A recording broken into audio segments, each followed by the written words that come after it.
My guest today says everybody who's sick, he knows why. I think you're going to enjoy this show. Peter Glidden knew from a young age that he wanted to go into medicine. A debilitating illness and a remarkable cure led him to pursue a career in holistic health care. Dr. Glidden has run a successful naturopathic practice for over 20 years and hosts his own daily radio show. He has conducted hundreds of lectures around the world teaching that the body is able to heal itself using natural, affordable, safe, and effective solutions. An outspoken advocate for holistic health, Dr. Glidden's new book explores why MD-directed medicine consistently fails to cure disease. Here to explain his claim that everybody is sick, and I know why, please welcome Dr. Peter Glidden. Dr. Glidden, welcome. It's great to have you with me. Thanks so much. It's a pleasure.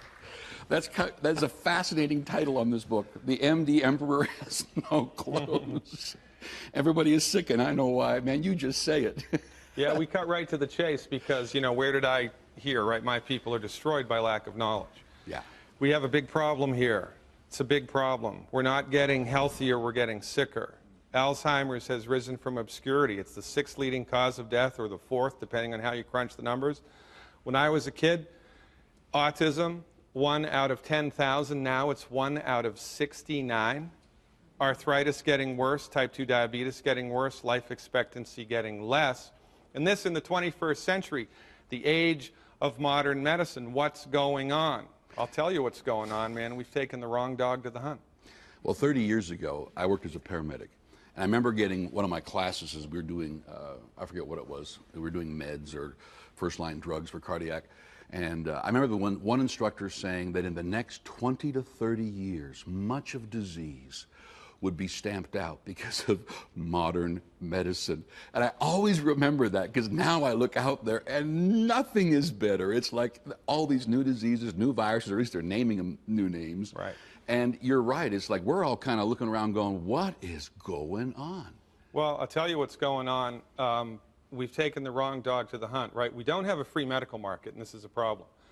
We have been socialized to believe through the pharmaceutical industry and the modern medical society in North America that the MD owns the secret decoder ring to all things medical. And everybody else is a back-of-the-bus quack with substandard training. I mean, for goodness sakes, in Canada, the only medicine that your insurance pays for is MD-directed medicine. If you want a chiropractor, an acupuncturist, a homeopath, a naturopath, you got to pay out of pocket. And this is a problem. We don't have a free medical market, and we have been socialized to believe that the MD knows what's best for us. And for goodness sakes, they don't. Your medical doctor may be the nicest person God ever created, but your medical doctor only knows what they've been trained in. And what they've been trained in is one small piece of the medical pie. It's referred to as allopathic reductionism. But they have sold it to us for the last 100 years as the only real type of medicine, and everybody else practices alternative medicine, which is kind of like saying, right, the only real dog is a German Shepherd and every other dog is an alternative dog. Now, talk to us about your training, doctor. Like, so people have an understanding of where you're coming from. So the initials after my name are ND, stands for naturopathic doctor. And in order to become a naturopathic doctor, you have to do 4 years pre-med. I did that at the University of Massachusetts in Amherst in Massachusetts. Then you have to do 4 years of naturopathic medicine. Right now in North America, there are 6 medical schools that practice or that teach naturopathic medicine, fully accredited medical schools that teach naturopathic medicine. So 4 years pre-med, 4 years naturopathic medical school, about 1,000 hours of clinical supervision. Then you have to pass national boards, then you have to pass state boards, then you have to do continuing education credit and get a license to practice naturopathic medicine. It's a full-blown primary care medicine, but it's in the minority, not the majority. But even though it's in the minority, it's the most rapidly growing system of medicine in North America. Is that right? Yeah, because it works. Now, for people who are watching, you know, and for even the studio audience, you're right. We have been so trained that the doctor knows best. Go in, whatever ails you, take a pill, take a shot, and it's going to go away. And it's almost like we've gone down that path. So when someone else comes onto a television show and just starts going bam, bam, bam, bam, there's kind of a bit of a holdback going, whoa, whoa, whoa, whoa, what are you talking about? But you just said that it's the fastest growing one, and the internet is filled with other ideas of health because everybody's looking. Well, you know, there is cognitive dissonance that we generate, right? Kind of like when Christ upset the moneylenders' tables, right? I'm sure that created a significant amount of cognitive dissonance, right? So we are here to tell it like it is. We're not here to pull any punches. And we're just here to set people straight because, for goodness sakes, your medical doctor may be the nicest person that God ever created, right? But they only know what they've been trained in. And as it turns out, what they have been trained in is really good for surgery when it's necessary, Okay. trauma care, Right. and a handful of infectious diseases.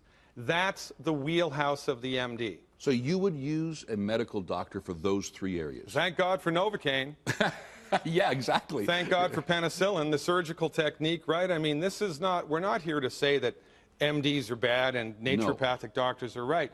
We're here to say, look, We need them all. we need them all, but we have been socialized to believe that the MD owns medicine and everybody else. They're at the top. They're at the top, and they know they're the go-to person for all things medical, and they're not. A lot of my friends who go see a doctor who have also been doing things like any of the alternatives, it's a high percentage of the doctors that will look at them and just tell them, what are you doing? What a waste of money. And things like that, that is just, it's a complete shutdown. That is ridiculous. You don't need, they might not say it in those words, but they bring that across to the friends of mine who have gone in and say, well, I'd like to do this as well. And then others are actually very excellent at it. They'll say, hey, if it's working for you, great. But the majority, it's like there's this battle. Well, there is a battle, and you know, there was a famous physicist. He was a contemporary of Einstein. His name was Max Planck.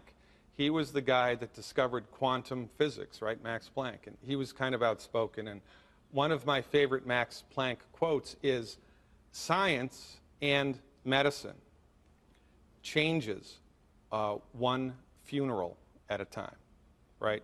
So a bunch of doctors are educated in medical school that this is the way that health is, and then they start practicing medicine, and everybody around them does the same thing, believes the same thing, and so they start thinking a particular way. When new ideas come in, it's hard for people to accept it, right? Science changes one funeral at a time. It's always been like this. The people with the new ideas, even though they're correct, it takes a generation for their information to become mainstream. And as God is my witness, the stuff that we're talking about today, 100 years from now, will be mainstream. Right. But we're the first people to be talking about it, and because we're going against the grain, so to speak, we do encounter. You made a claim in one of your, I don't know if it was a book, or that it's the #1 cause of death, or how does that statement go? Is medical or MD? In the United States, the leading cause of death, approximately 760,000 people a year killed by conventional medical treatments. The leading cause of death is MD-directed medical treatments. Leading cause of bankruptcy, Yeah. MD-directed medical treatments. Why is this? Well, what's the most expensive medicine? It's the one that doesn't work. For goodness sakes, if you have, you know, a broken leg, heaven forbid, a bullet in your arm, a third-degree burn, pneumonia, the MD is the person to go to. But if you're suffering from asthma, high blood pressure, fibromyalgia, insomnia, heartburn, arthritis, the stuff that most people go to the doctor for most of the time, Right. the MD can only offer you therapeutics which are not intended to cure the condition. They're only intended to manage the problem, and this is wrong. It's bad idea. They're the wrong dog for the hunt. We wouldn't let a chiropractor do open heart surgery, would we? No. You needed open heart surgery, you wouldn't go to the chiropractor. Well, if I was the Surgeon General of the world, it would be illegal for MDs to practice general medicine because they're horrible at it. And while we have let them do it, while we have given ourselves over to their tutelage, everybody is sick, chronic disease is getting worse, life expectancy is getting shorter. We're going over the cliff into a ditch that's on fire in the middle of a swamp, and it's a problem. Let's take a break right here, and when we come back, let's talk about, let's just unpack some of the things you are seeing every day of what are you doing with this disease when it's so easy to cure from your perspective and how badly it's being managed. Just grab some of them and unpack them. I'm all in. I'll be right back with Dr. Glidden. Welcome back. My guest today is Dr. Peter Glidden, who wrote this book, The MD Emperor Has No Clothes, and it is, the subheading is, Everybody is Sick and I Know Why. Now, we were talking in the first session just about how hard it is for you to help people.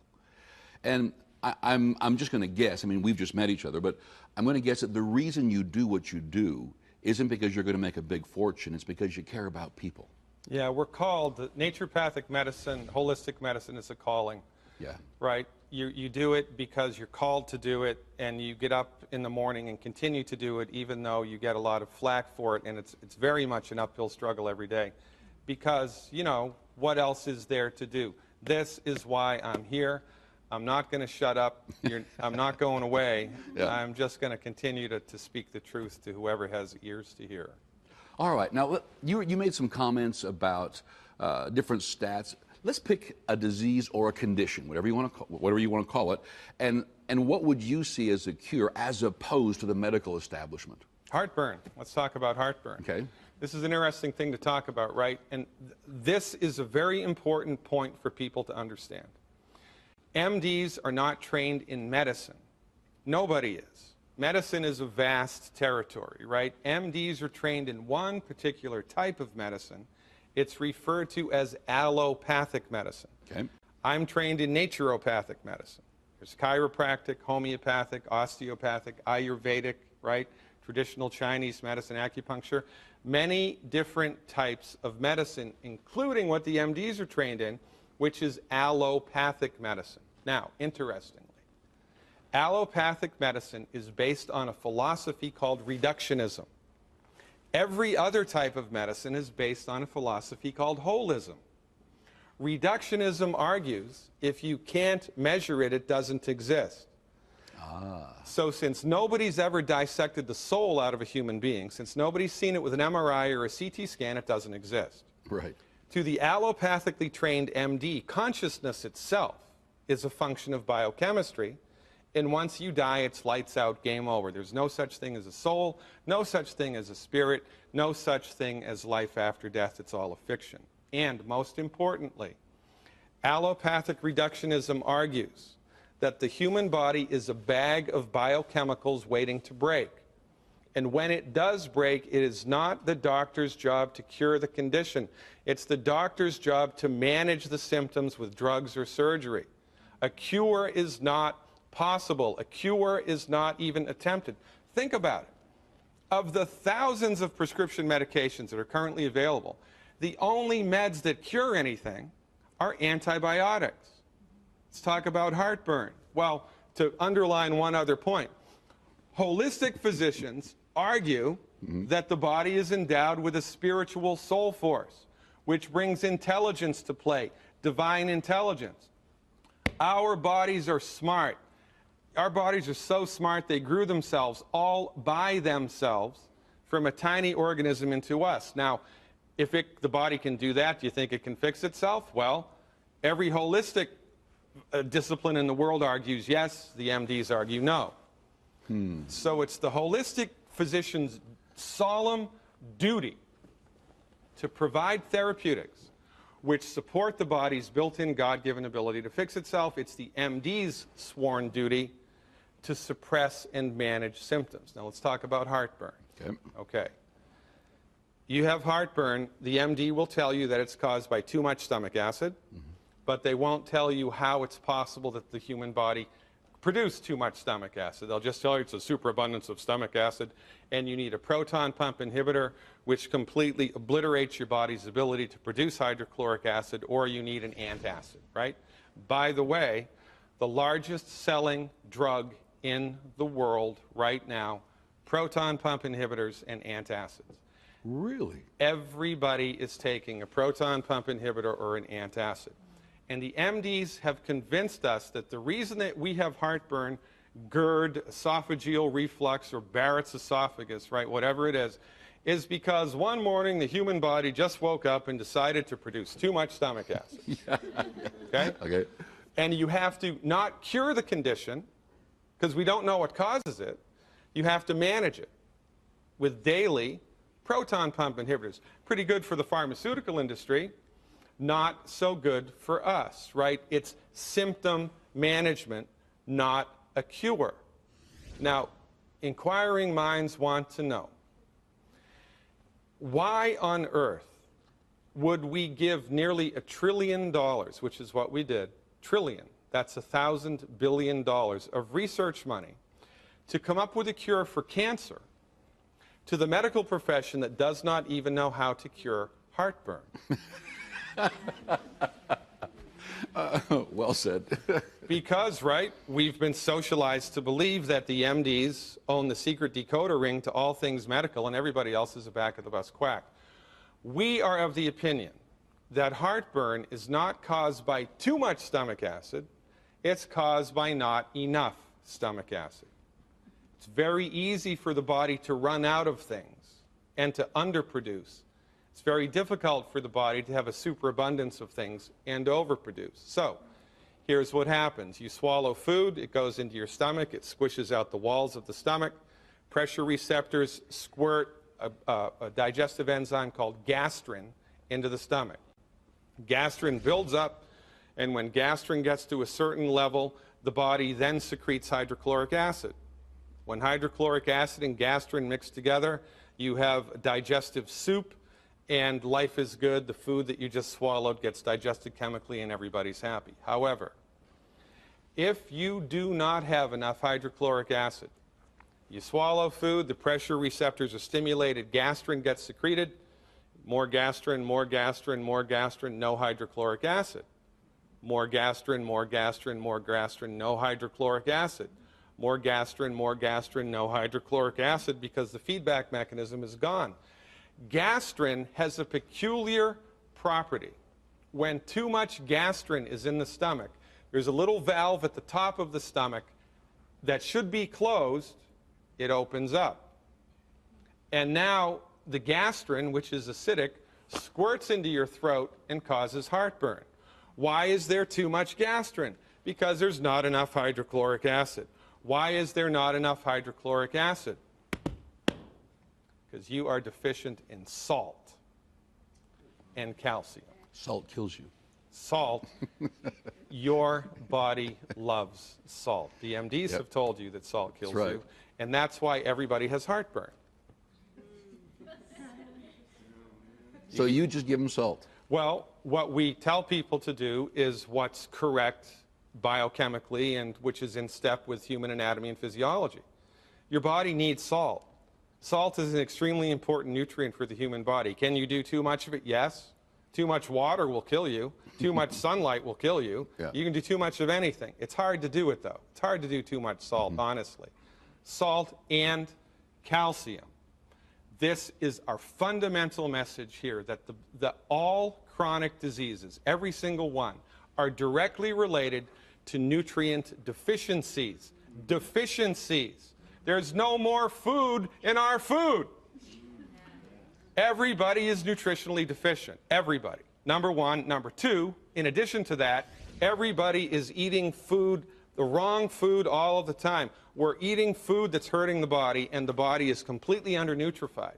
When you put these two things together, everybody gets sick, and then you get sick, you're in pain, you're in trouble, you got to go to a medical doctor, and they deliver therapies that don't cure it. They manage it.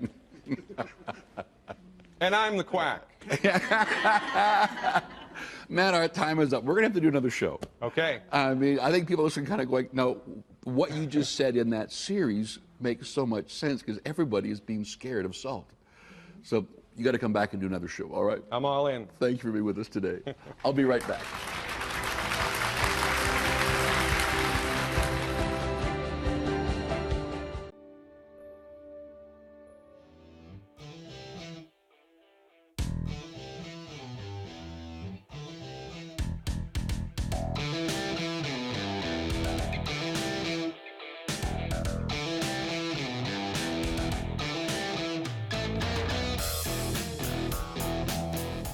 Good evening, everybody. Welcome aboard. Dr. Peter Glidden, your steadfast advocate for health. Bada bing, bada boom. When we're dealing with chronic fatigue, we help the adrenal glands first. Australia's here, all right. Tonight we're going to be talking about fibromyalgia.